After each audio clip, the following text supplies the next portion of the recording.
My people, how una dey today o? Our topic for today na no be everything you go dey discount o. My brother, my sisters, you post price, customer drop comment, how much?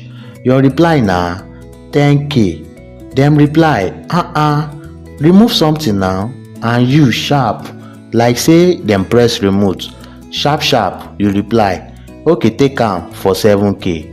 Omo, you no dey sell market o, you dey sell your peace of mind. Discount dey sweet customer o, make we no lie. Everybody like promo, slashed price, but guess wetin? Every time you discount without sense, you dey cut your profit, your energy, and your business lifespan. For example, Blessing dey sell throw pillow for 5,000 naira. Customer beg her to sell for 3,000. She gree, but guess what? By the time she pay for foam, zip, clothes, and transport, she earn only 500 naira. 500 naira after stress, all those market run and delivery. Na then she realize she don run charity o and not a business. Ask yourself, shey customer dey price DSTV? Dem dey price iPhone inside shop? Nope, because dem dey firm. But once na you small business, tailor, con ten t creator, dem go dey drag your price like gala on traffic. Truth be say you too dey soft o. You wan avoid argument so you bend. But remember, every time you bend, you train dem to bend you again. For example, I know one shoe plug, every week im dey post promo still dey o till people stop buying at full price. Why? Because dem believe say price no real. Just wait small, e go do another discount. Now im customer don dey act like lion, only show face when meat plenty. Oya now, I no talk say make you no ever discount o, but if you go do am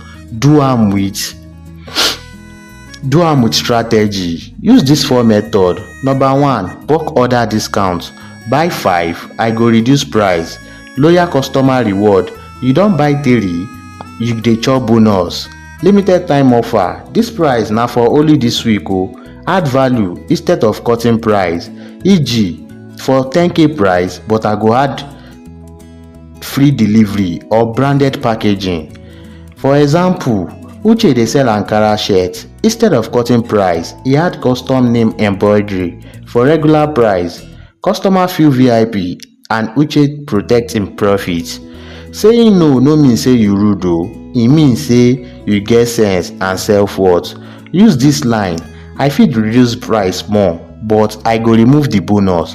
Dis na the best I fit offer, quality still intact. Another one, you fit just say price is fixed, but I fit throw in free delivery. You no need to fight, say it with mind. Those wey really value you go pay.